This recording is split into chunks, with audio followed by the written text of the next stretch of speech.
Great. Thanks, everyone. Hi.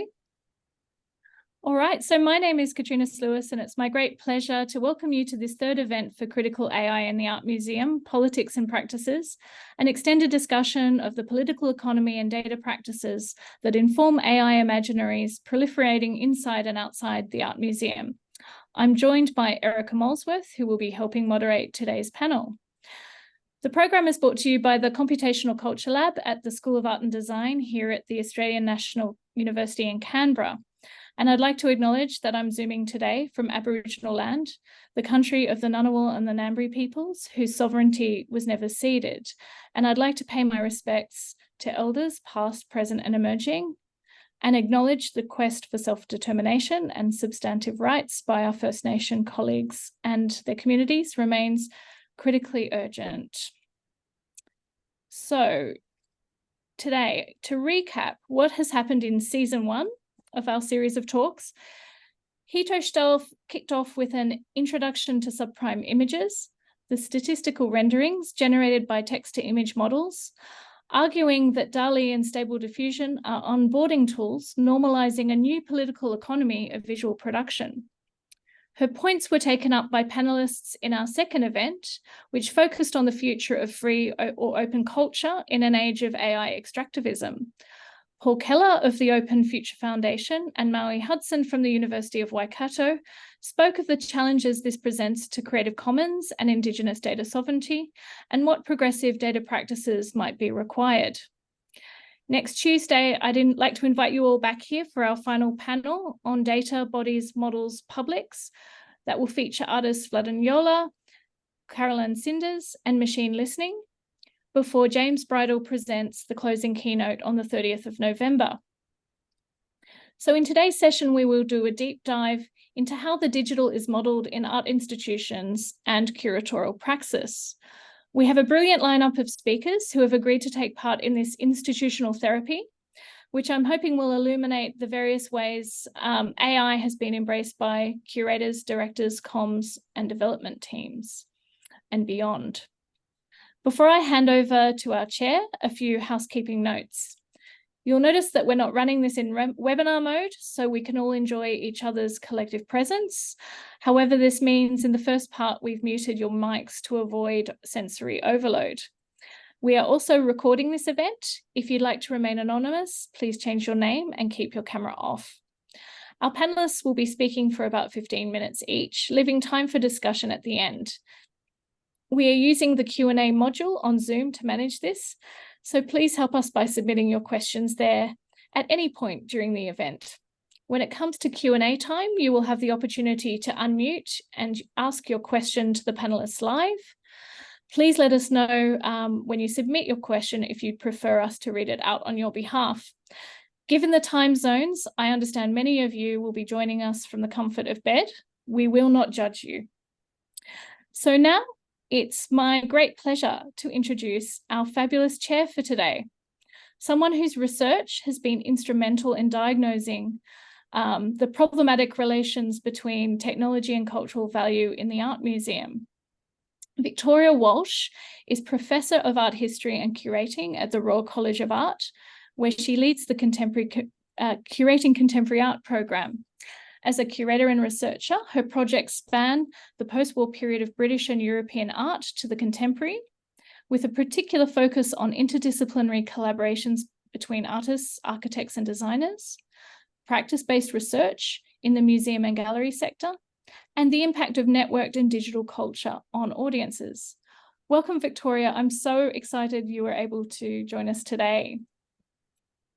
Many thanks, Katrina, and really excited to have this invitation to chair the panel, and thank you for the invitation also to just open with a few sort of remarks from my own perspective in my role as you said, as head of curating contemporary art at the Royal College of Art here in London, which is to say, of course, a very, very particular context of the British Art School.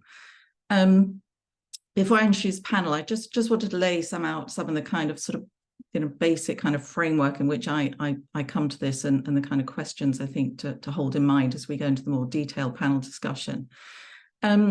Leading a programme of nearly 70 students from 20 different countries, We consistently review in the programme what to teach, how to teach. And of course, students come from such a diverse range of countries with very different arts ecologies, and with that, very different relations and proximities to technology, and even greater differences in concepts of value, be it artistic, cultural, or social. Well, we grapple with questions of curatorial pedagogy, transnationalism, knowledge exchange, ethics of collaboration, and much else. Students often remain baffled by the cultural hold on value production by the analogue institutions of museums, galleries, biennials, art fairs, and so forth. This in contrast, of course, to the rapid production and validation of aesthetic and cultural value they see online through fast-moving networks of cultural production. Networks of value that suspend or defy historical notions of taste, canon formation, collection, and subsequently, of course, subvert ideas of curatorial value and expertise. Further, while the logic of aesthetic modernism, as we might call it, has always relied on the principles of scarcity and the unique nature and aura of the original work of art, by contrast, the proliferation and ubiquity and circulation of imagery online suggests the visual of the contemporary has moved out of the traditional spaces and places of validated visual production. So there's a big contrast for our students and what we might have once taught.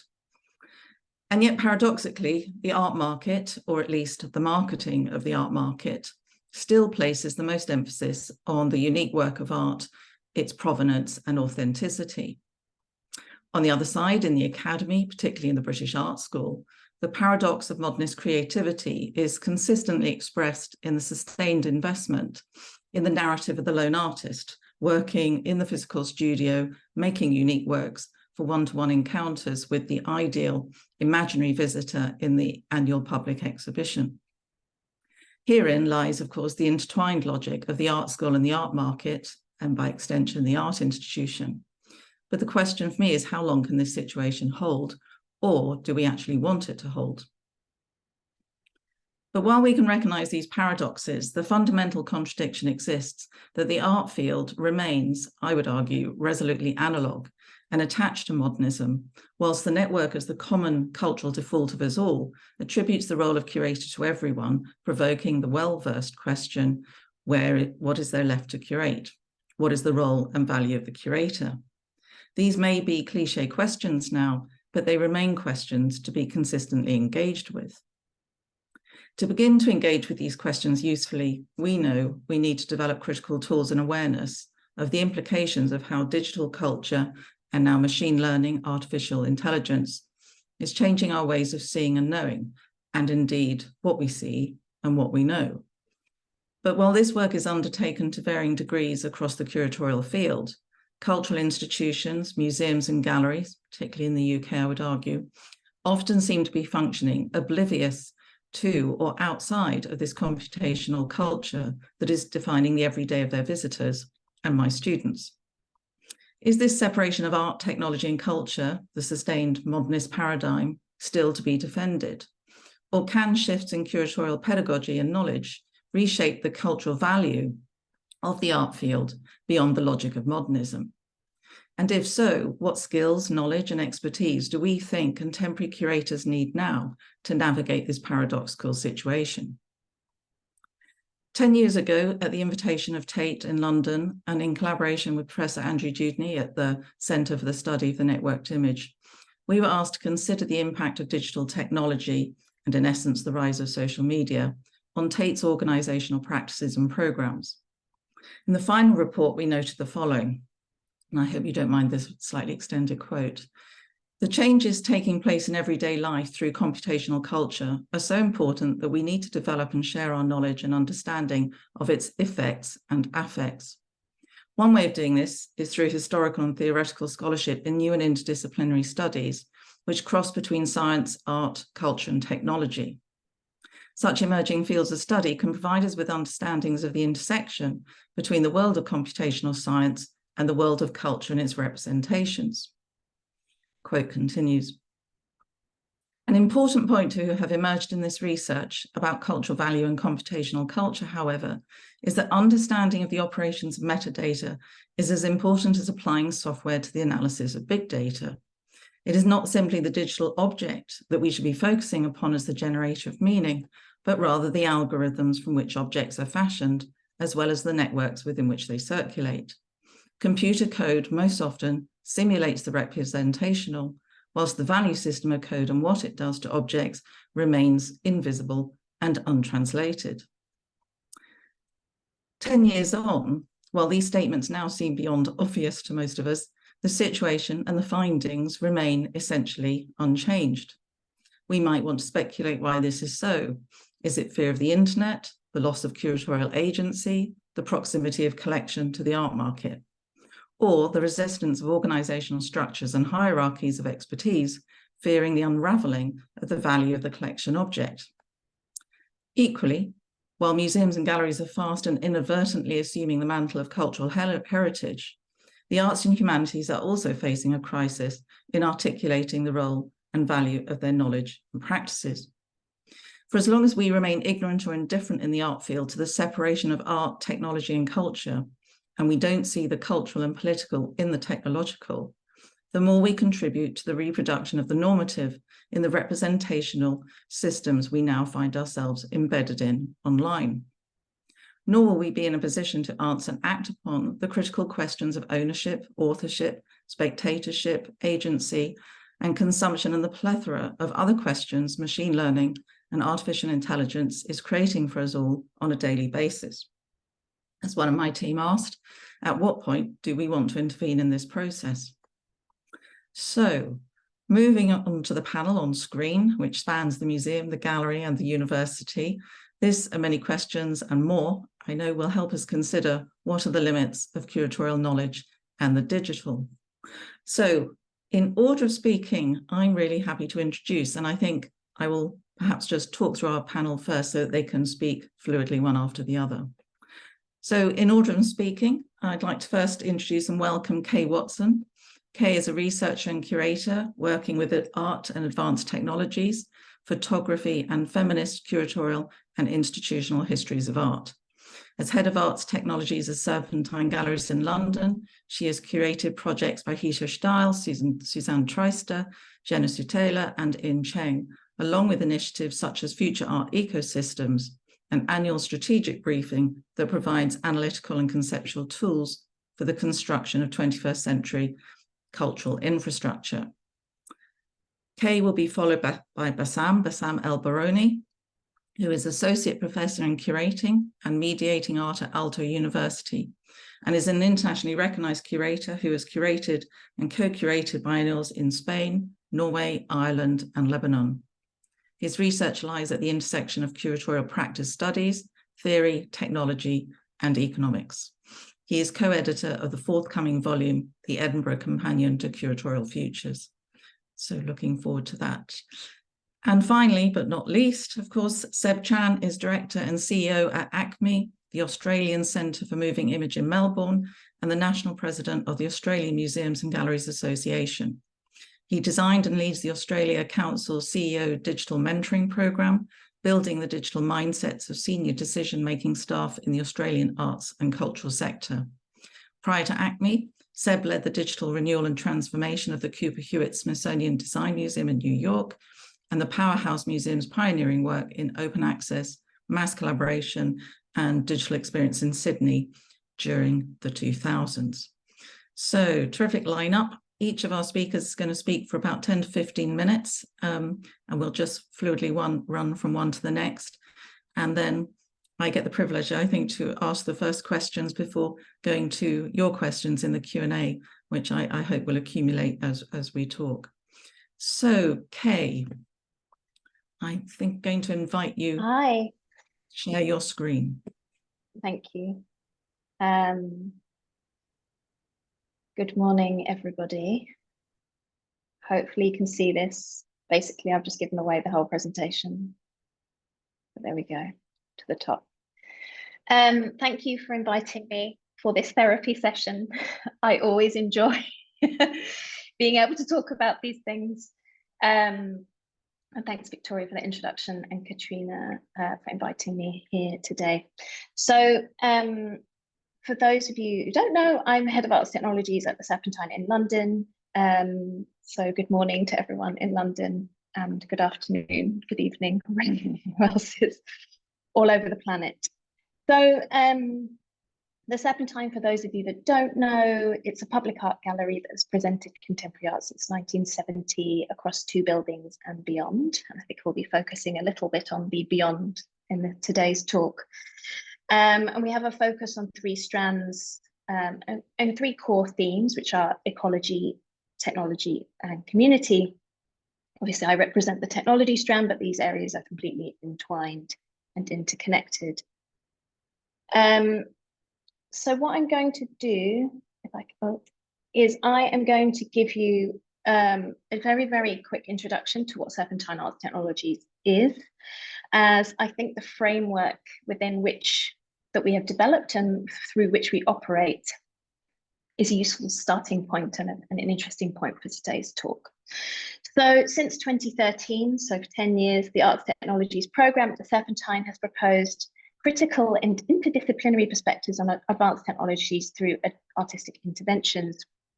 And that programme is located in an evolving R&D platform that supports the development of infrastructure. So I'm going to talk a little bit more about what that means. But a few things for context. We are the department formerly known as Digital. We changed our name just prior to the pandemic, actually, so that we could address the kind of broad and material nature of the work that we do, and to stop everyone thinking that we were responsible for the Serpentine website.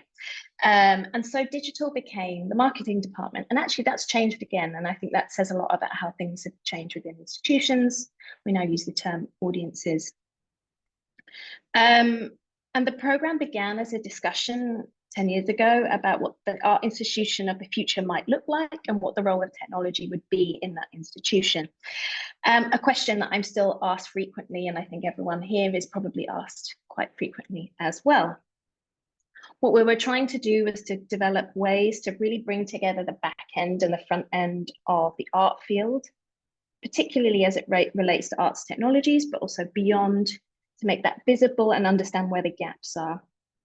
So in the initial, as the programme first developed, we were also responsible for internal systems such as CRM development. As those developments took place, they then those responsibilities moved out into other departments, and we are now a curatorial department, but we do a lot of internal infrastructure work or support as well. And I think another key thing to talk about, I think this is what most people will think here, is that moving away from broadcasting a programme that takes place in physical space to visitors, to get people to come to the gallery, and to think of digital as culture. An obvious but very key point, I think. And this is what our work looks like. It has a variety of different outputs, and I will talk through those things. I like to include this slide on the bottom right that sort of shows that this work does also take place in the world. And this is sort of the variety of the kinds of outputs that come from the department. And this is what we look like now.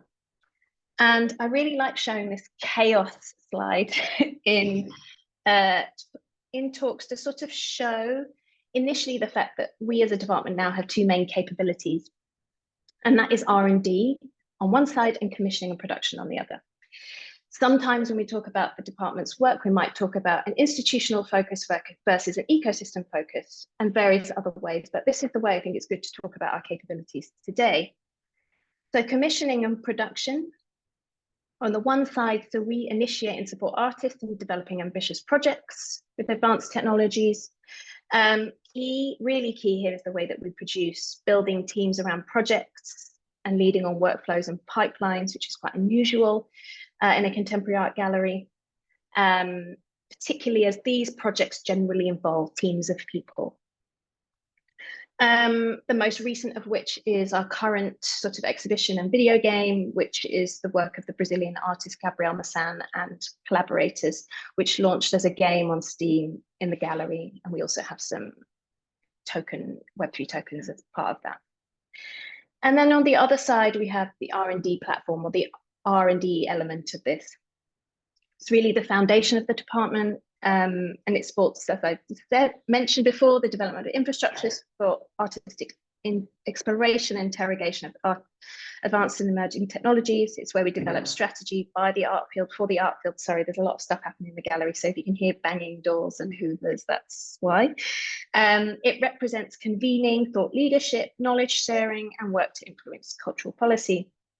And you'll see here this moves from like the exhibition and the commission and the public program through to sort of slightly hybrid projects, testing projects through commissioning. And then we have a series of labs and future art ecosystems, which I'll talk a little bit more about.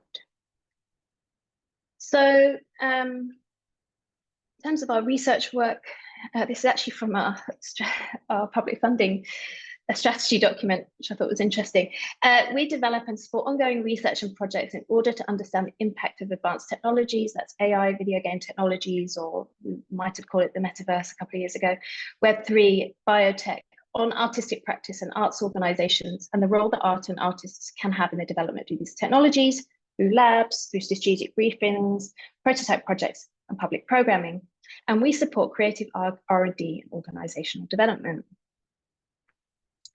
Future Art Ecosystems is, as Victoria mentioned, it's our project for building 21st century cultural infrastructure. So we release a series of strategic briefings. These are the 3 that have been released since 2020.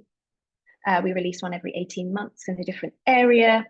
And it really focuses on the systems that support the production, distribution, and financialization of art and advanced technologies as a whole, and respond to a broader societal agenda. And I'll talk a little bit at the end about the next report, which is focusing on AI. In addition, we have a series of labs, but obviously we're talking about AI in this context. The Creative AI Lab since 2019. It's been a project and a space for long-term research between Serpentine Arts Technologies and King's College, the Department of Digital Humanities. And it's really exploring artistic practices of working with AI machine learning. And it's led by my colleague, Avi Jaeger, who's within Serpentine, and Mercedes Buns, who's at King's College. By focusing on the back-end environment of artistic production, the lab uses artistic practice and prototyping to speculate about systemic impacts of emerging tools, systems, and infrastructures, both within the arts and humanities, but also in terms of wider public interest. And then the left here, you'll see the lab launched with a creative AI database that anyone can access in 2020. It's a regularly updated index of tools and resources. And then also on the right, you'll see this is the work of Demystification, who've been developing a series of works called God Mode, which explore the increasing use of game engine simulations in real world scenarios to train computer vision systems, which is an interesting combination with our interest in video games and game engines. So to look at the other side of things, this is actually our next project coming in autumn next year. So we are working with Holly and Matt on their first major solo exhibition. And I think I wanted to talk about them because what's interesting is the way that they've been developing their own practice, tools for other artists, and developing discourse around the field. So almost like they're functioning as artists and curators and institutions at the same time. We are working with them on a year-long research project about what it means, what the dark corridors, this is their quote, of what it means to be an artist in the AI age, which will lead us to a collaboration that will examine what it means to work with AI models, training data, forms of collective ownership, and consent in the context of an arts organization through the lens of polyphony, music, and voice. And these are a series of projects that they've been working on, spawning as a company making tools for artists, and you can see if you've been using training data sets through Have I Been Trained? And Holly Plus was an experiment around creating a synthetic or digital twin of a voice and setting up a DAO so that other people can use the voice sing through Holly. And so this is sort of the stuff we're working on what's happening next. So the latest project being undertaken by the Creative AI Lab and Future Art Ecosystems will focus on art and public AI, and that's going to be released in spring 2024. It's ongoing research at the moment, of course, so any ideas or comments are welcome. As with all of the FAE reports, we are looking at AI from an ecosystemic perspective for the arts with a view to broader societal impact. What we're doing is seeking to survey the landscape, not just of artistic practices, but, for example, the current status of integration of AI in the operational side of culture and the current legal frameworks for artists and arts organizations, and so on. In doing so, we hope to be able to build recommendations and strategies for the art field. Obviously, the evolution of AI systems raises questions about how public these systems are, not just in terms of access, but how they are being developed and with what data. So in tech development, and not just AI, obviously the relationship between the public and the private sector through the open source community and private sector developing public goods and so on has always been quite nuanced. And given this sort of moment of change, I mean, it's a continual change, but this current moment of change in digital infrastructure, it feels like a good time to pull apart the layers of the stack, or just the layers. And the cultural sphere feels like an interesting place to do that.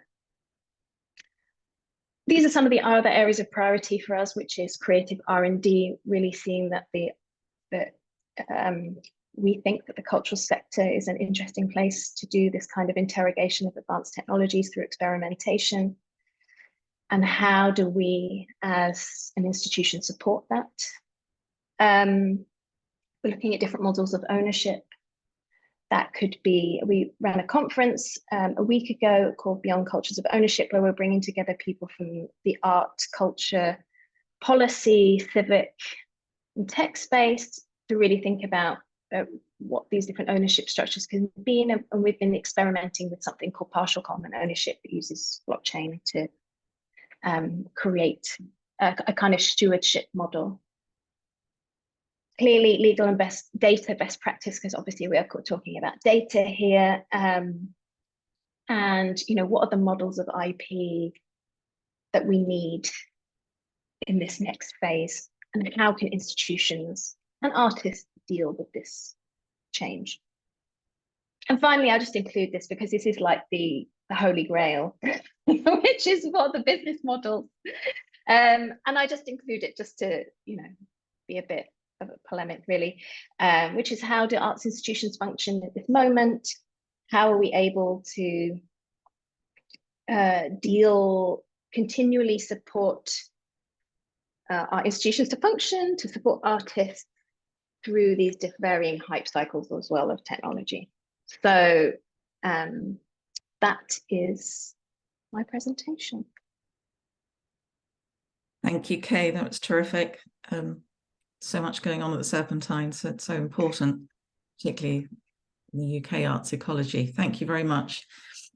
Going to move swiftly on to Bassam, who I think should be able to share screen. Great. Over to you, Bassam. Thank you, Keika. Thank you, Victoria.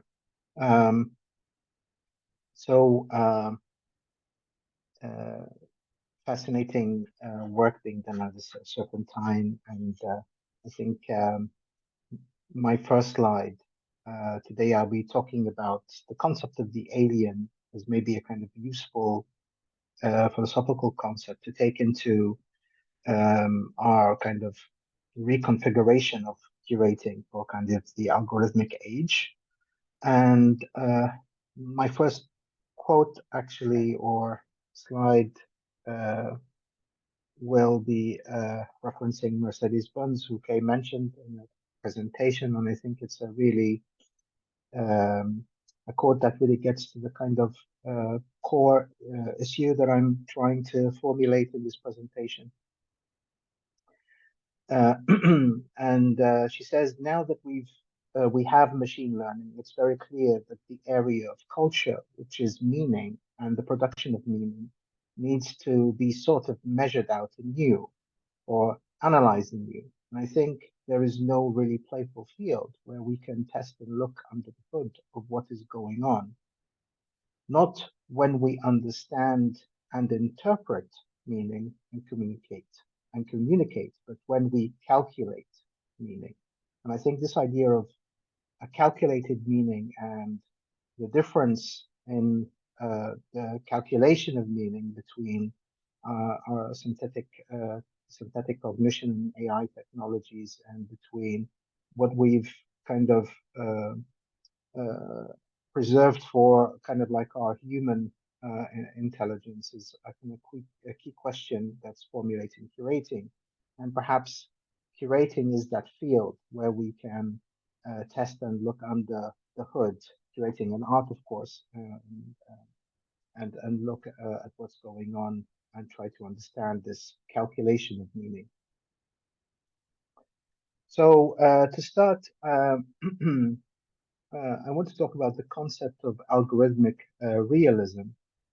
In a frequently cited passage, the legal theorist Antoinette Rouvroy notes that knowledge is not produced about the world anymore, but from the digital world. This algorithmic immanence is perhaps best described as an algorithmic realism, a computational rejoinder to Mark Fisher's well-established notion of capitalist realism.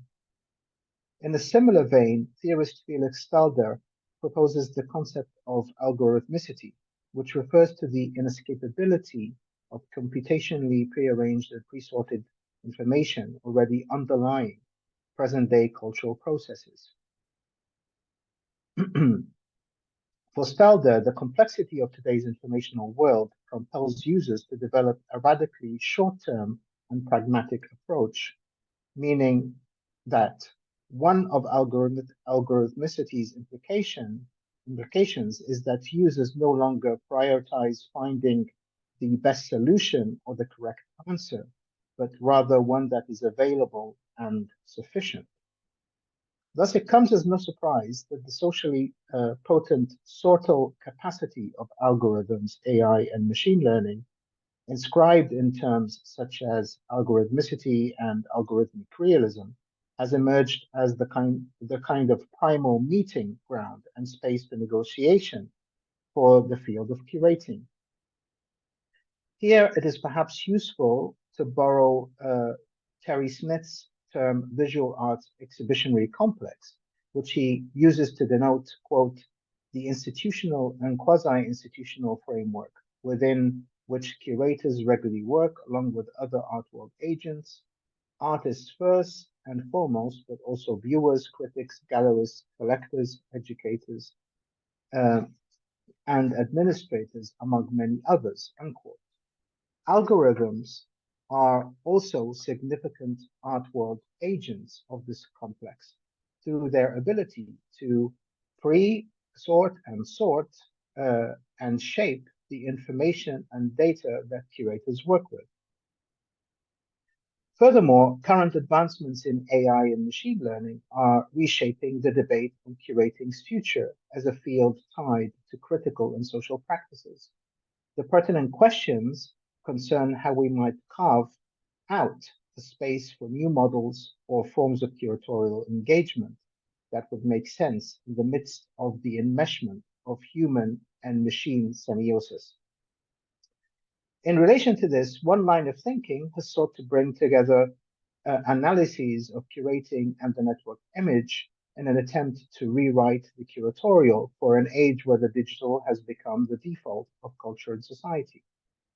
This approach unpicks the remaining vestiges in which humanist cultural and curatorial authority may still linger, in effect in effect constituting a sort of post-humanist institutional critique that highlights the hybrid agency of networks.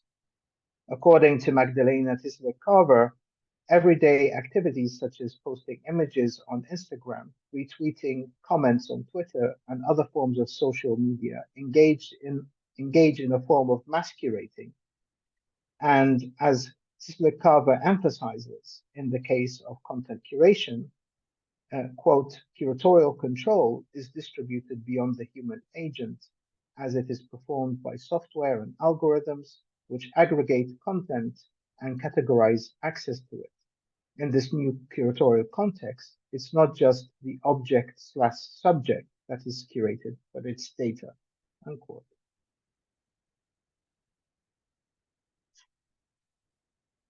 For art historian Stefan Schmidt-Botham, the transformation of the curatorial role links to the deterritorialization of semiotic spaces. In the digital era, these spaces have become fluid, blurring the lines between authors and readers, producers and viewers. This shift is leading to what he calls the post-museum, a landscape of interconnected micro-territories of work where communicative practice takes precedence over autonomous artworks. These practices are increasingly independent of traditional museum structures, leaning instead on what he calls social processing. But of course, however, museums retain enormous collections of all types of analog objects and artworks that are taxing to store or move, as well as difficult to convert into assets, digital or otherwise. Andrew Dewdney notes that these physical collections are akin to gold bullions in reserve banks. They represent a kind of proxy for the currencies of digital image circulation. This perspective aligns with Jonathan Beller's view that what digitization essentially captures is any value as exchange value. Reducing diverse entities, whether they're financial or cultural, into the singular form of economic media. So from financial instruments, cinema, NFTs. For Bella, these are all economic media, and this is the kind of the function of digitization. So now on to the kind of more speculative part of the presentation.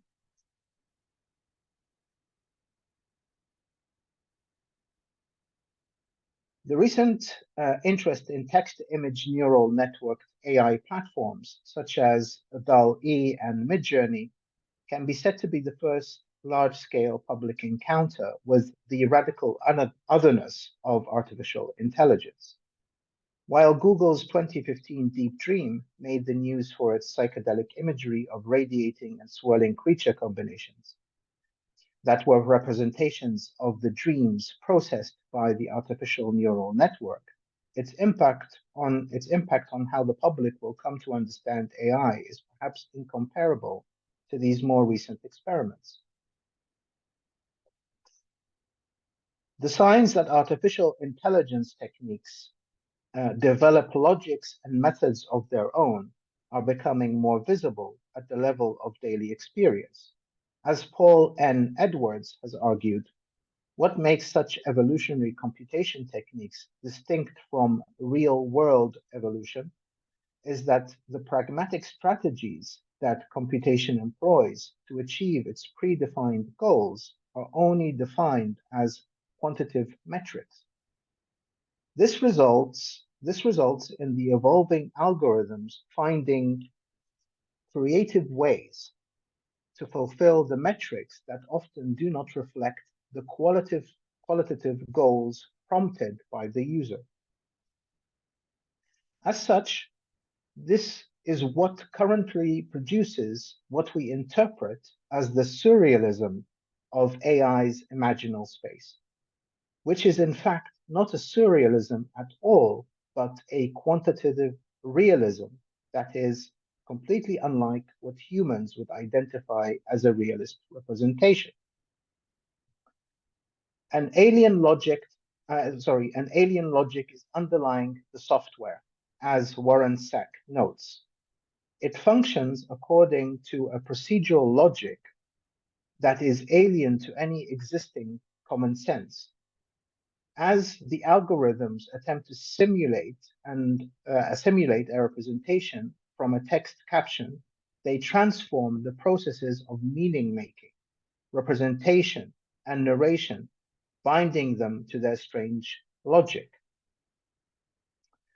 The insights that text-to-image platforms have afforded us into the inner workings and procedural logics, ways of calculating meaning, as in Mercedes Bunz's quote, of AI, bring to the fore the question of AI's alien subjectivity. As artificial intelligence evolves, there is an exceeding need to identify it as not alien, as something that merely belongs to the human. But what can recognizing such alienness for what it is and tarrying with it, thinking it through, initiate for curatorial discourse and practice? So we may find some initial clues to this in the work of philosopher and media theorist Luciano Parisi, whose recent writings and lectures have established a new mode of thinking through and with machinic intelligence. Parisi's work resists the temptation to posit a conventional concept of poiesis as the most fundamental form and agency of art. If we are indeed living in a world of algorithmic realism, then cybernetics cannot be simply understood as the science of control, but rather its implications are, I think, more meaningful and indeed deeper. It entails, as Parisi puts it, a, quote, historical reconfiguration of metaphysics on behalf of techniques. At a basic level, what this means is that the context and conditions for the traditional tools of transcendental thinking, poiesis, metaphysics, have undergone an irreversible transformation due to the computational condition, techniques, whereby they can no longer deliver what they promise.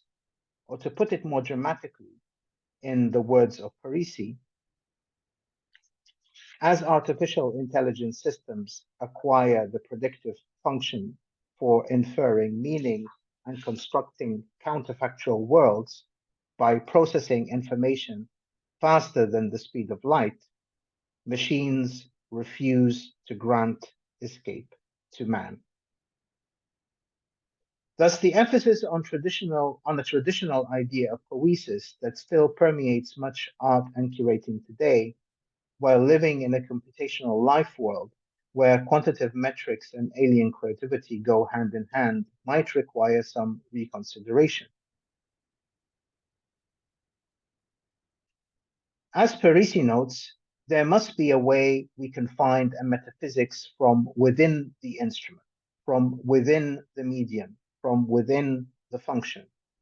By insisting on an analysis and expansion of the alien space of reasoning that synthetic cognition is instigating, Parisi attempts to envision the possibility of machine thinking as a counter-speculation against the current limits of algorithmic realism.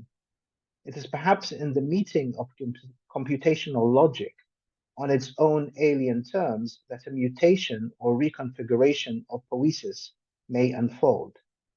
So this brief foray into Parisi's speculative machine philosophy points to the need for the curatorial to challenge the terms of its current engagement with artificial intelligence. Subjecting curatorial thinking to the conceptual and political pressures of alien logics might be one way in which the visual arts exhibitionary complex can evolve past its current model. Thank you. Thank you, Bassam, for that closing provocation. just to remind people, do put any thoughts, questions, particularly in the Q&A as we go, and we can come back to that. Moving on to Seb, some things to play with, I'm sure, that have come up. Are you good? I hope you can see my slides there. Is that all good? Someone, okay, cool. Yeah, lots of things to play with there. Mine's going to sound a lot more prosaic, actually, I think, but that's all right. So hi, my name's Seb Chan, and I guess you know, I'd like to acknowledge that, of course, I'm speaking to you from the lands of the people of the Kulin Nation, on whose lands I live, create, and work, and pay my respects to elders past and present. I work here, the Australian Centre for the Moving Image in Naarm, also known as Melbourne, and we're a large museum in central Melbourne, 4 galleries, 2 cinemas. We've got labs, co-working space, streaming service, net art gallery, all the things. Our tagline is your museum of screen culture. So we're intimately entwined with the digital and also economic forms of culture, and many other things. We're also a museum that really knows that our content is best experienced where I am now, on sort of my couch staring at a screen. So we also think of ourselves as by nature a sort of multi-platform museum. We collect analog media, which we of course digitize. Here's a computer game on audio cassette, British computer game, very famous, actually really fun, and one of our films. We also commission lots of work. This is Soda Jerk's Terra Nullius work from a couple of years ago, and of course, when these works arrive, even though in this case it's a single channel video work, it already arrives in a digital form, and has of course been made by digital production tools. We commission lots of things, multi-channel works to video games, and all of that sort of stuff. We also collect commercially released video games and their sort of documentation and process, and their source code as well. And in my previous roles, I've collected source code for museums like the Smithsonian and other places. So I'm very interested in revealing the process behind digitally made works. We also do a lot of work with emulation. So we've been working a lot on making things from the museum's collection of both media art and video games, and making those available through the web using some emulation tools. So this is actually running this game from the 1990s in a browser, but on an original cloud hosted Windows 95 machine, so you can have the authentic Windows 95 experience of that game. Replace video game with media artwork from the 1990s CD-ROM era, for example. We also commissioned really early, interesting and exciting work. So when the Australian Centre for Moving Image opened in 2003, it launched having already commissioned Julian Oliver and others to build a digital twin, fully playable, sort of pre-metaverse. This is also now being resuscitated with emulation. So this sort of cycle of life of digital works is pretty exciting. So I'm just going to go through some sort of truisms, which might spark some conversation on top of what we have already heard. Digital is old, it's fragile, and metadata is inadequate is kind of the obvious thing, but we don't say this enough. So in the 1960s, in 1968, the Met hosted a conference sponsored by IBM on computers and how computers would change museums. And a lot of how we think about what digitization and the digital, in quotes, beyond social media, what the digital makes possible for museums and their collections particularly comes from the ideas expressed in this conference in 1968, the proceedings of which are all on kind of the web, which is really exciting. Of course, museums have been creating metadata for years. Here's the analog metadata. And of course, when I was working for the Smithsonian, the Cooper Hewitt, this is what we turned that sort of card metadata into. And of course, before we started digitizing by taking photos of things, this is what a lot of metadata on the digital collection look like in a museum of tens of thousands of art prints. We would have prints that said this is a print. It was acquired in 1901. End of story. And of course, that required an image to make any sense of that. Of course, the Smithsonian, of course, in the 90s was making CD-ROMs, and you could go and buy those CD-ROMs on eBay, and they promised the exciting things that they include hundreds of artifacts digitized. Of course, we now have the Smithsonian has millions now. Digitization now has also given us this ability to see collections at a 10,000 meter view, and of course at a 1 sort of micrometer view with gigapixel digitization, showing detail of works that was previously not kind of visible within a work, but also across works. This has meant that art collections have become a data set.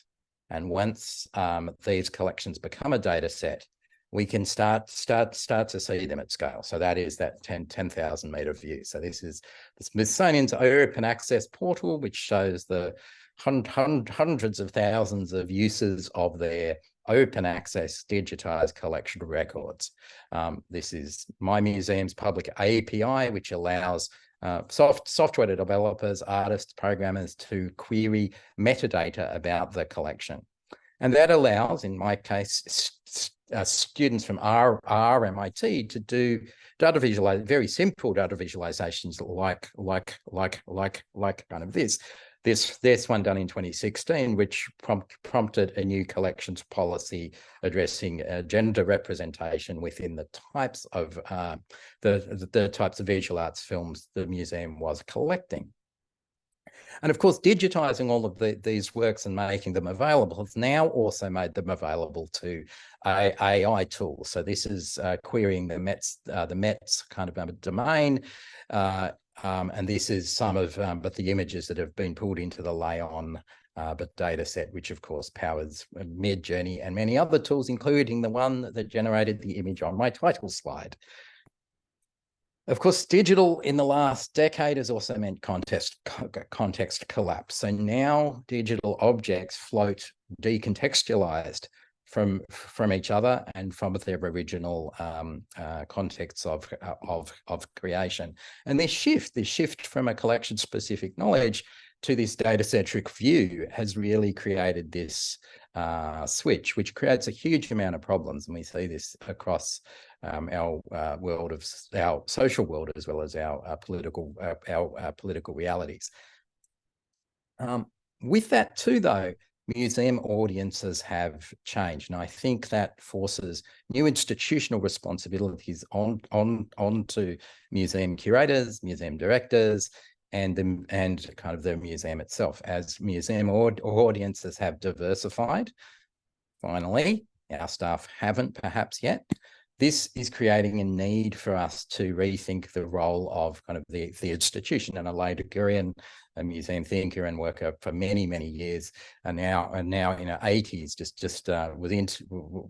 was interviewed the other day, and was talking about this sort of notion of, within the kind of visual arts, the idea that presenting the art didn't require the museum to interpret it. And this is really important. And I think with technologically based artworks, there's even more responsibility now for the museum to explain what the hell is going on here within a work, around a work, and deconstruct the making and the tools used to make that work too. Of course, labels don't really do this well. Here's a photo I took when I was working at the Cooper Hewitt. My phone, probably your phone too, is full of photos you have taken of museum labels because you wanted to remember what you saw or whatever it is. And these labels are not really the most explanatory. This is actually one I think I kind of might have actually written, so I can critique my own writing here. So this is for TELART's sketchbot that the museum acquired in 2013. We released the source code and other things too. But of course, the actual museum label is pretty difficult for someone to make sense of the work itself. In my museum, I've sort of been pushing this notion of all kind of curation needs to be contestable and legible. So this sort of thing of putting transparent curation onto works allows works to be contested by audiences and for others to ask questions about, why did the museum collect this? Why am I being shown this? And to put it against a curator's name is important, I think. It forces a social responsibility there. And that comes to this duty of care piece. As our audiences have diversified, technological literacies are more poorly distributed across our communities, technologies have become more complicated, we have a duty of care to help our publics and ourselves make sense of the world around us. Zhao Wei Wang had this beautiful quote the other day in her book, Blockchain Chicken Farm. It is easy to automate work when kind of you have made work devoid of meaning. This comes to new skills and capabilities. As was mentioned, I've been running a mentoring program for cultural sector CEOs across the last two years, which has been helping them ask questions they might not otherwise feel comfortable asking about new technologies and what that might mean for their fields and also adjacent fields. Because when computational literacy is low, everything looks like magic instead of really just mathematics, right? And I think one of the things I've been kicking around in my mind is perhaps in that shift we made from talking about STEM to talking about STEAM, the inclusion of A in the STEM to STEAM kind of gave art a free pass to not need to engage with mathematical literacies, computational literacies, and technology. And perhaps the purpose of STEM to STEAM was actually to say, we need the A part to engage with the rest of it, the rest of the STEM. Of course, magic has its kind of uses and also its limitations. And so I just want to show this. So we've been doing a lot of work with AI to allow people to look and discover within this moving image collection we have. We have a very large collection of film and other time-based media, but it's very difficult, of course, to create metadata about these works. You might have a 90-minute roll of film, and of course, that is catalogued as a single title, and you can't search within it. Of course, now we can.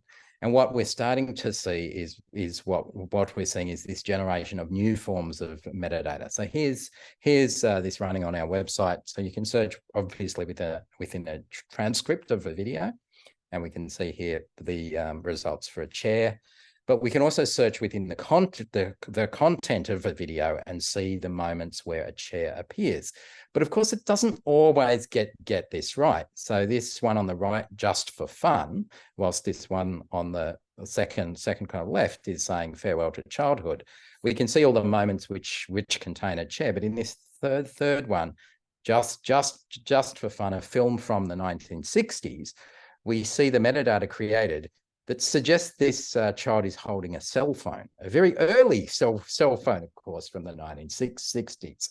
So sometimes the AI, of course, doesn't get it right. But these themes, I think, and shoving these themes, these imperfections, allows us to see that the services and technologies we use are kind of themselves constructed.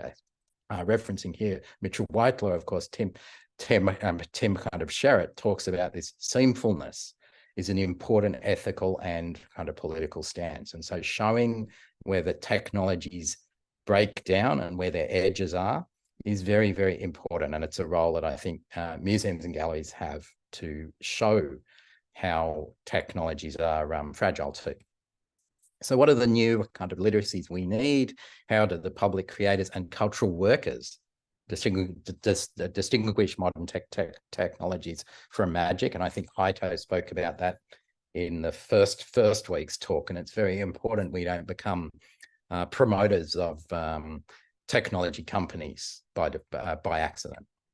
How might the institutions we run or are part of support the creative practices of kind of the future for the more diverse audiences of the future too? And that audiences piece is absolutely key here. And how do we shift our focus from technologies of data to world-building narrative, emotion, and imagination? This is very important because I think a lot of the digitization practices of the last 60 plus kind of years have been very focused on this data-centric view, which is not of course the nuance that we live our lives through. And this requires collaboration, and this is one of the things I think is very important, that this sort of sense of collaboration across arts and culture is key.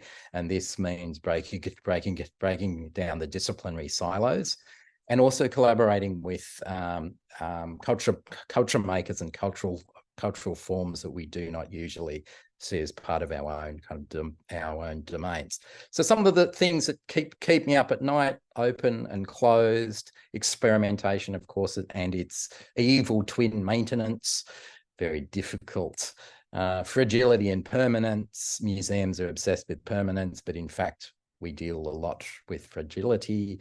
Legibility and sense making, energy consumption. You can't have computation without energy.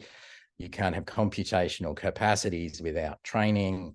And what is the role of collective infrastructure? And this I think is key, particularly as our computational infrastructure is basically completely privatized. So that's probably where I'll leave it. So thanks a lot. Thank you, Seb, and thank you all speakers. It's terrific to have that range. I think we've kind of scoped from the institutional context of the non-collection gallery space with so much research activity, to the museum space, to the questions of actually the specific nature of the computational culture and limitations and speculative futures that Bassam was also beginning to raise.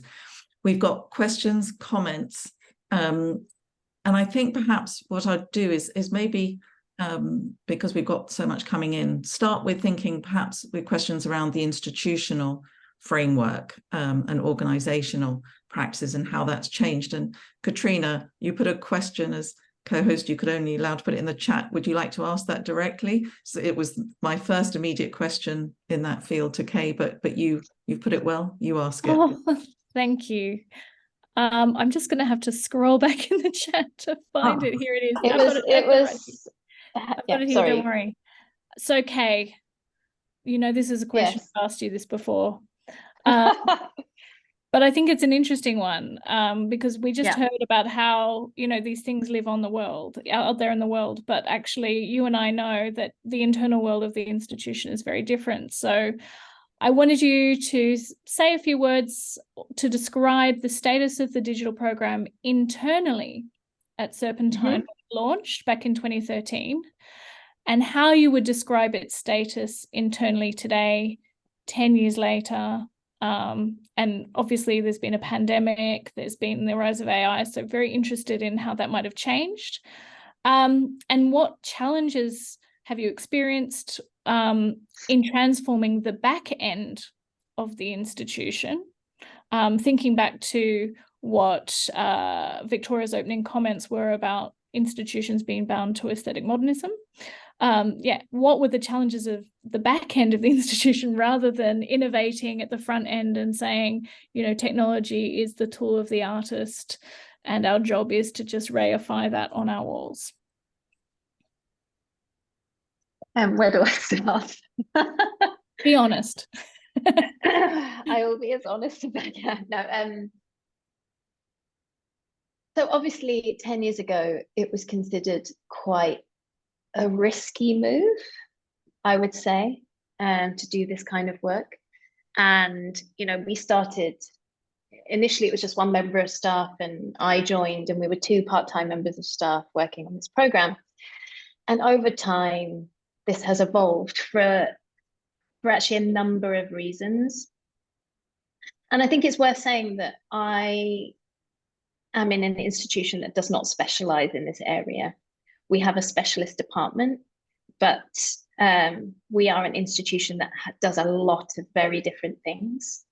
And so this kind of technological or digital literacy is not throughout the entire organization.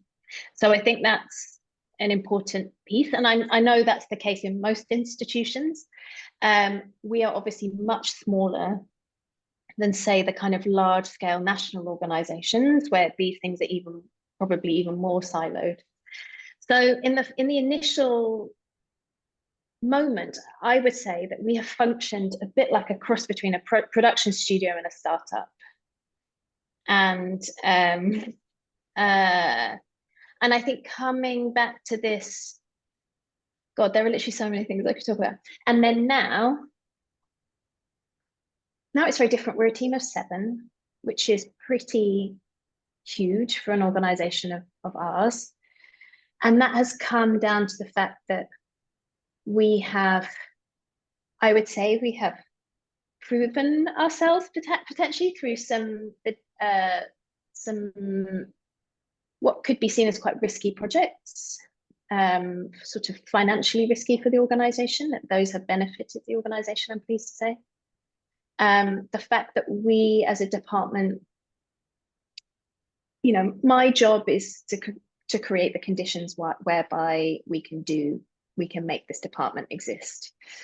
And so that means that I function as a producer, curator, fundraiser, partnerships manager. We do audiences stuff ourselves. We do digital content ourselves. You know, we have those, we work with our teams, but we, as a sort of team ourselves, we do all the things as well. And so we sort of become a jack of all trades, if you like, as a team. The pandemic changed a lot. It really changed a lot, huge amount.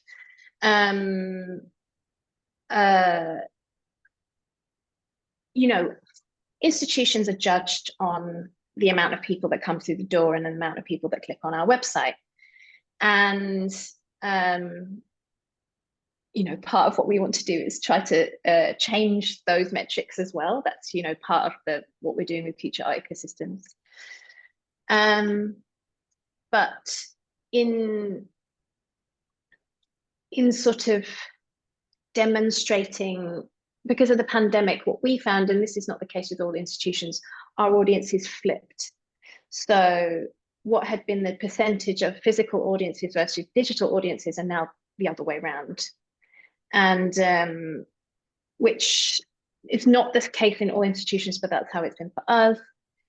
We were obviously prepared for that, unintentionally perhaps, but prepared, or intentionally, I don't know, for what occurred during the pandemic. And our second report, Art and the Metaverse, actually dealt with some of that, the sort of the move online, the impact of like streaming culture and all these other sort of other forms of culture with which we, I guess, are almost in competition with.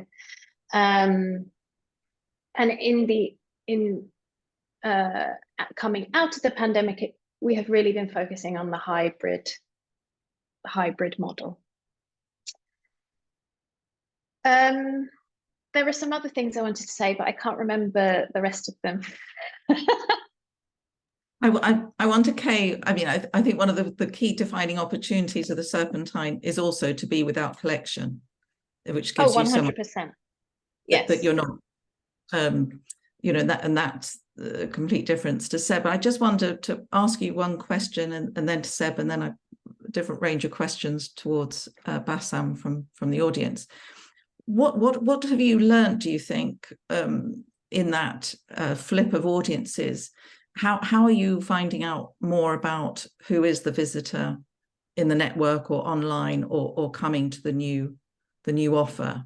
Is that a different visitor for both you and, you know, Seb and Kay? Seb first, then same question. Both quant and qual research. I think the focus on understanding what visitors expect, as well as who they are, is absolutely critical. I guess I see the museum or gallery as a communication medium, and I think if you don't know who you're communicating to, then you don't know the success or otherwise of that communication. And the artwork by the artist is what is being communicated. So that sort of translation role of the institution, I think, is really critical. And I think that carries whether or not you have a collection. I mean, we don't, funnily enough, we don't build exhibitions from our collection. So all our exhibitions, for the most part, are made up of loans and other works that we bring together. So we're, I guess, whilst we have a collection, we're not defined by it in the way, say, the Met or the Smithsonian is, right? So I guess we're sort of in between. But I think the other thing around audiences is online audiences, or audiences that are engaging with you in a remote way, are also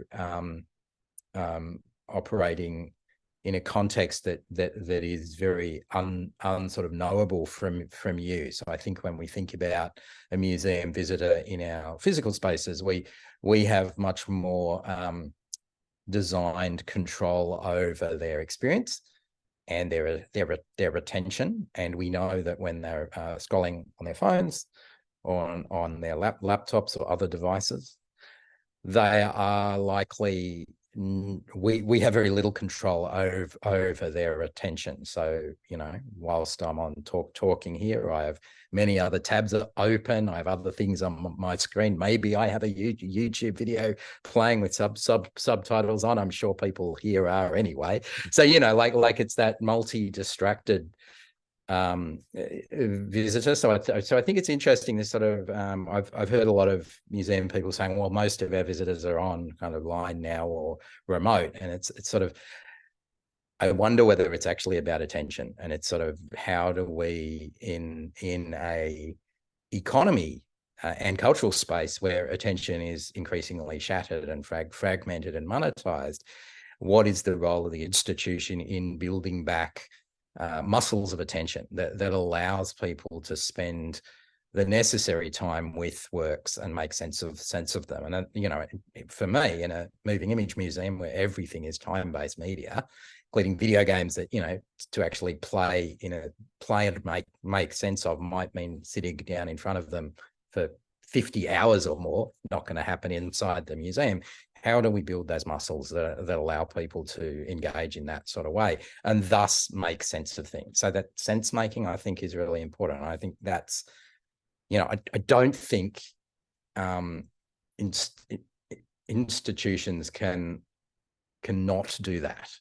I think there's a practice resistance to doing it, but I think it's even more critical now than it was in the past. I think at that point, because what I also hear in that, of course, understandably and rightly, is still the commitment to the collection, to the dissemination, to the expertise within the museum, rather than the release of the data set into a much more. Yeah. And I wanted that Rachel Faulkner. Rachel, did you want to unmic and ask your question around curatorial sovereignty? Are you there? Do you want to turn your mic on? Shall I read it out? You didn't. I think I'm going to read it. So Rachel said, curious to hear from the panelists, and I think this can go to all, how they would reconcile and tentatively navigate the assumed position, distributed or otherwise, of curatorial sovereignty invoked in the performance of the public release of research as practice. And secondly, the gesture of unsettling curatorial authority through the exposure or to actively subjecting the curatorial figure to machinic alienation, and Bassam started to talk about that. Could this move beyond the passing of solo curatorial authority and in turn potentially begin the speculative work of fragmenting the authority of the art object? And I might ask each one of you to touch on that, because Kay, the Serpentine still puts the emphasis very much on the artist, with a kind of curatorial work slightly understated in the role and the agency of the curator in the process. So curatorial sovereignty and practice. Bassam, we haven't heard from you there. Would you like to comment first into that moment of sovereignty and machine alienation? Can we hear from you? Yeah, I'm not sure if I understand the first part 100%, but the second part, I think Yeah. I'm quite, maybe I'll start there and maybe I can. So, yeah, the question is related to kind of like undoing the authority of the curator by exposing the figure of the curator to kind of an undoing through machinic intelligence, and ultimately that is kind of leading to a displacement or undoing of the sovereignty of the art object itself. And I think actually in relation to that, I mean, it's quite kind of also relating to what Seb was saying a moment ago, and also to Kay's presentation. I think what's happening is that we've moved, I think, into this also in your forward, Victoria. I think you also touched upon it. We've moved into this kind of age where, indeed, you know, the art object. There, I mean, one can say there's like multiple layers to this. It's quite complicated. But indeed, we've moved to an era where the art object makes different kind of instances, appearances, right? And it appears in kind of abundant forms, and its abundancy is also kind of hyperlinked to so many other different value forms, right? Economic media, as I mentioned in my talk.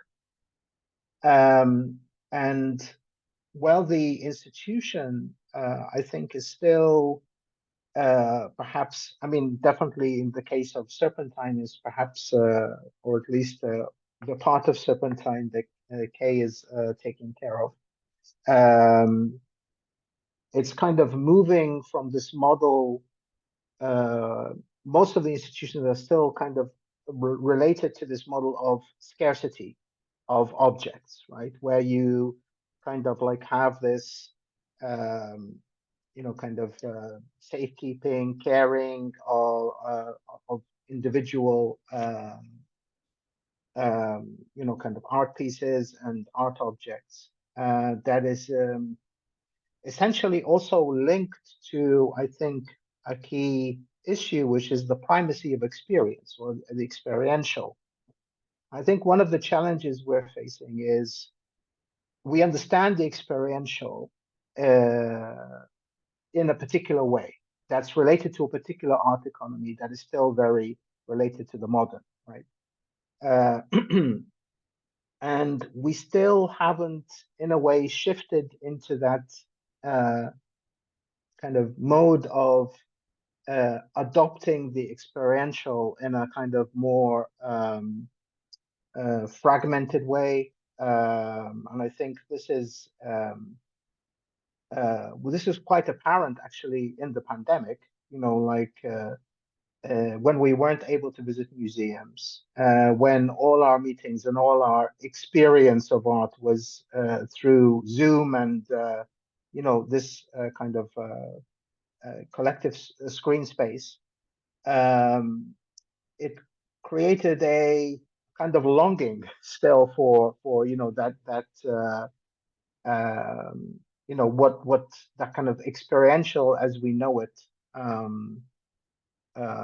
And I think so. Back again to the point of scarcity and abundance. I think, you know, curating is really today one of the challenges is that it has to kind of move from this kind of management of scarcity and scarce objects, and to kind of a management of the abundance, of this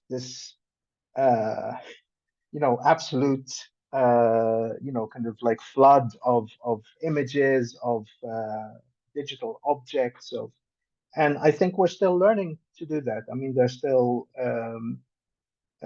and I think it's really important to emphasize the economic part here, because I think the experiential and the spatial and the economic are very linked to that kind of earlier modernist period, where there was an essential kind of split between, let's say, the kind of the material value of an object. This is, the classic, one could say, kind of identification of, value in an art object, that its value is kind of, it has kind of a buy value, right? So its value is like, there's a difference, so there's a kind of split, there's a position between its value as a material, artistic, aesthetic object, and between its value as a kind of commercial object. While as in, I think in the digital, that very much becomes questionable. Like, and we see, the kind of the extreme example of that is, NFTs, where we kind of like, I know even I was like really confused when like there was this frenzy of NFTs during the pandemic years, where one could not possibly kind of have like the measurement or the tools for measuring value in this traditional way of a split between. So experience has to do with that.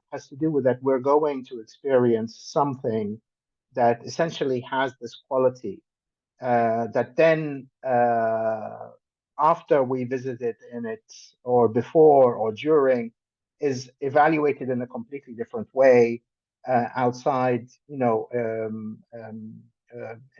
economic way. Whereas I think the digital is kind of, that doesn't have, that becomes very kind of entwined, and we're unable to kind of produce this split, which I think also plays into in our kind of inability to understand the experiential and the digital in new ways.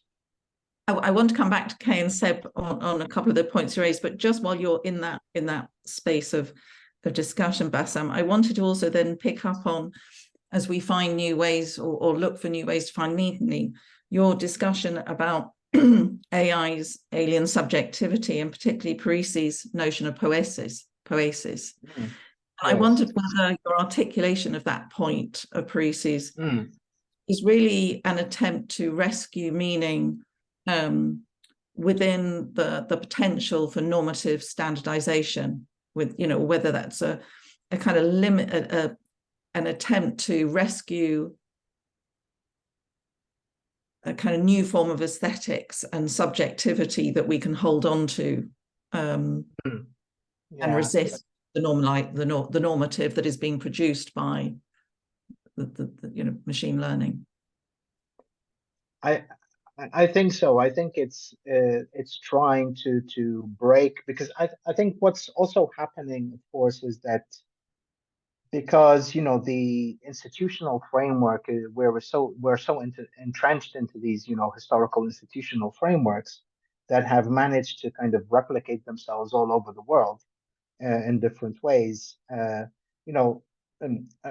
good way to think about it is the kind of the white cube, not in the sense that not the old kind of critique of the white cube, but in the sense that the white cube is actually a generic concept that translates everything that art does, like is exported into everything, right? So it starts exporting itself into into kind of like the digital space. It starts exporting itself into everything we do. So this kind of generic and concept, genericity, and the kind of replicational qualities of the infrastructural history of art and art, you know, in this sense, art history become I think kind of also kind of barriers and limits to a reimagination and a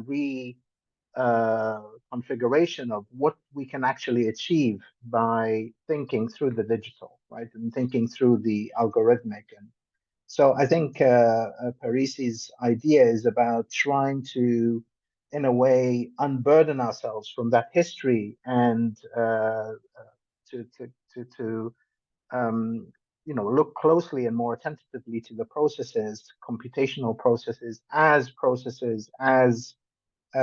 you know, fine-grained forms of reasoning and thinking that we can then, by kind of working with and through them, begin to reconstitute our institutions and our ways of thinking.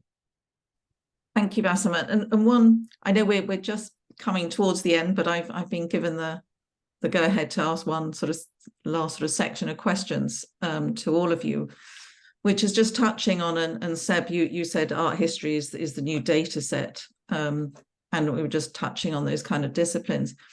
Are we, and Kay, all of you will have a perspective on this, are we sufficiently equipped in our respective fields to usefully engage in the current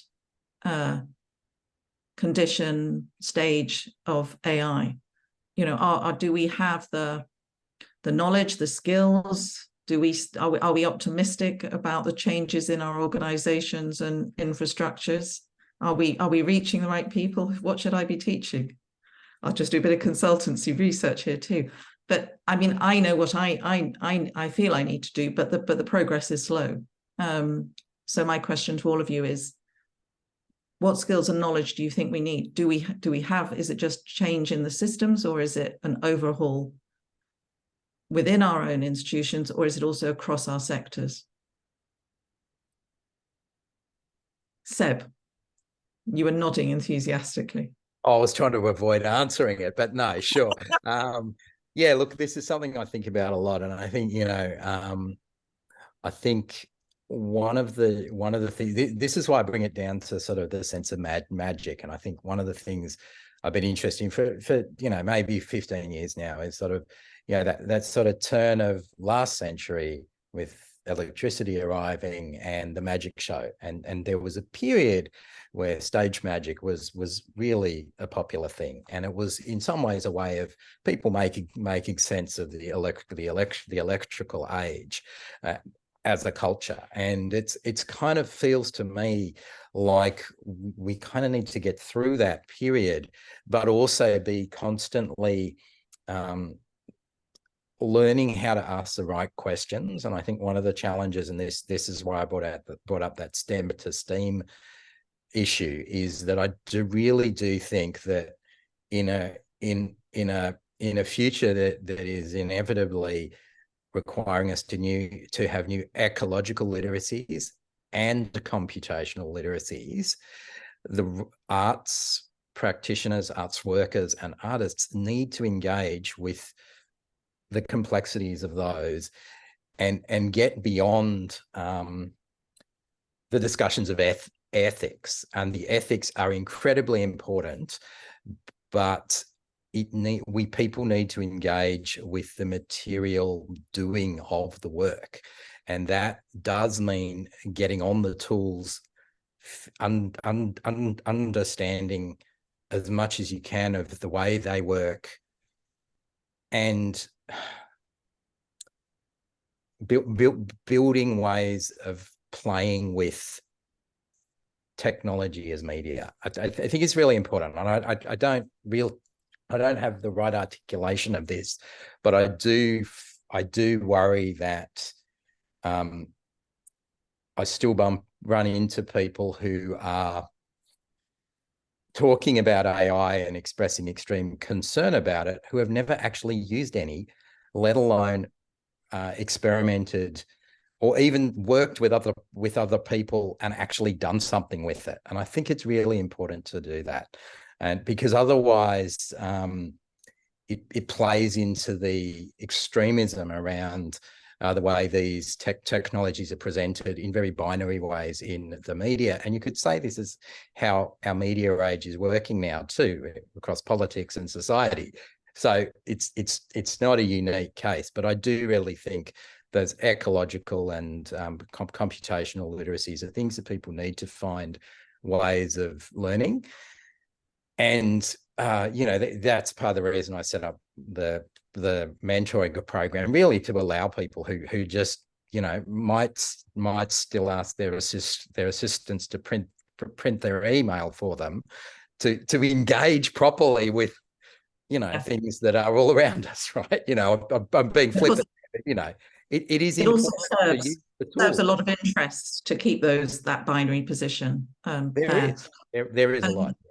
Kay, we also had a question. It extends this question from Andrew Martin. I hope he'll forgive me for asking it in respect of time, but I think connected to that is, do you see Serpentine providing a creative learning environment for artists to understand new tech, and is that the orientation more than perhaps the curatorial, that you're opening up that space for opportunity and learning for artists? Yes, I mean, I think I very rarely use art school, perhaps. Well, quite, and I think that's an important. It's not just the art school; it's about creative education at all stages of life. I have so many points. I mean, I really agree with what Seb is saying. I feel a little bit odd about saying curatorial because I never actually think of myself as a curator. I really value I think that production is very important. I think it's vastly undervalued in institutions, other than like we talk about like we need to make things, but there's very little understanding, I would say, of what it takes to make something. And so we're a team of what we call curator, producer, strategists, because we seek to have a number of skills that we pull together. And I think that technology should not just be something that happens to us. I think we should really think about what it is.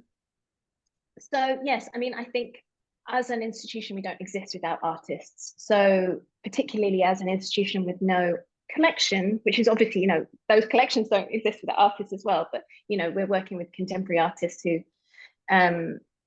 so, what are the conditions and how can we support? And we definitely not got that right yet.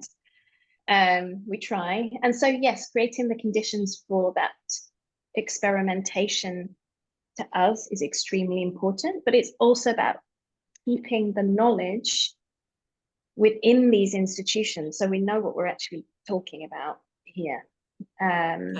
So yeah, I agree on that front. I couldn't agree more. And I think that it's not just about the individual institution. I think we need to look at how funding bodies, I'm a deeply pragmatic and practical person. And for me, it's about how do funding bodies support, how do we change, how do those funding bodies support interoperability between institutions, and how do they measure the value of those interactions?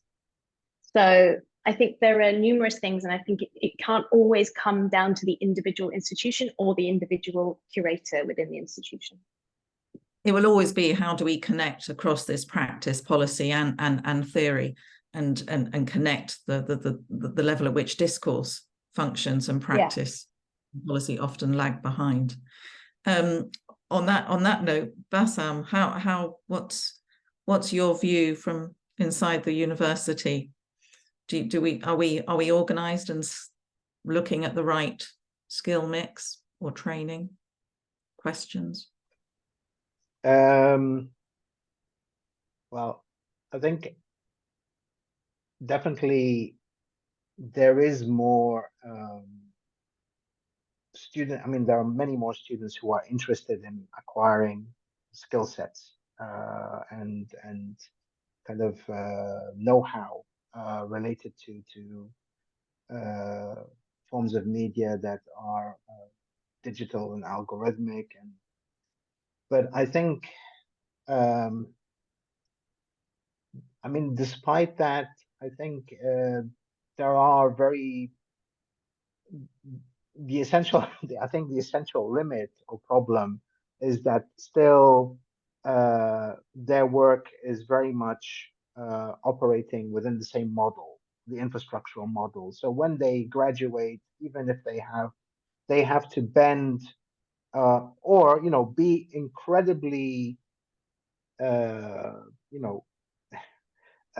bright and capable of developing themselves as a kind of model, a new model of an artist. Somebody like Ying Cheng, like I know the Serpentine has worked with, but not everybody has those capabilities, unfortunately. And there's a lot of you need to be able to kind of build the team, able to get your funding. There's still too much emphasis on the individual to make it happen for them, right? And I think what we need, if we're going to get into kind of like a shift where this actually are better support structures that acknowledge this, like that acknowledges the changes in the artistic economy, and like from the outset, kind of. I know personally I can't teach everything. That's impossible, right? And yes, some things are covered by other people within the faculty, but there's still so many gaps. And I think to kind of be successful in this field, it's still very much dependent on this kind of idea of an individual artist that becomes this, incredible entrepreneur that is able to have, all of these, digital skill sets, but also be able to run a business, able to run a team, able to get funding, able to do so. I think it's becoming really, really difficult for a lot of people. And I don't know if the educational institutions at the moment, universities and the like, are able to provide that. And people are trying to find, kind of make ends meet by other ways and find information through other resources. But I think at the moment it still feels like it's very much kind of like a mix of things. People are kind of like building, an assemblage of things, whereas I think there needs to be institutional structures that acknowledge this from the very beginning and deal with it holistically. Deal with this kind of emergence holistically and try to provide, a resource that can address this new formulation of what an artist is and what they're expected to be able to kind of deal with the current transformations. Thank you very much. I think we've actually covered quite a considerable range. There's huge many other areas of ethics as we didn't even touch on, and labor, but a good point to end on the acknowledgement of just what that range of knowledge and skill set that we're all operating with in our context, and perhaps, I think part of these discussions is really about putting a spotlight on just what the complex range of demands and questions emerging are. I'm going to say thank you to all of you. I'm not sure if I'm handing back to Katrina, but I'm going to, Katrina? You can hand back to me to say, so I can thank you and thank everyone for your fantastic talks, and to invite everyone, if you are near your unmute button, to unmute and clap our speakers tonight, this morning, wherever you are. This discussion will no doubt be continued next week, where we'll be thinking about artist practices and what kind of methods to engage with this kind of onto-epistemic apparatus of AI. And of course, James Bridle will be bringing it to a close at the end of the month. So looking forward to seeing many of you again. And thanks again for our panelists tonight. Thank you. Thank you very much. Thank you. Thank you. Thank you. Thank you. Bye. Bye.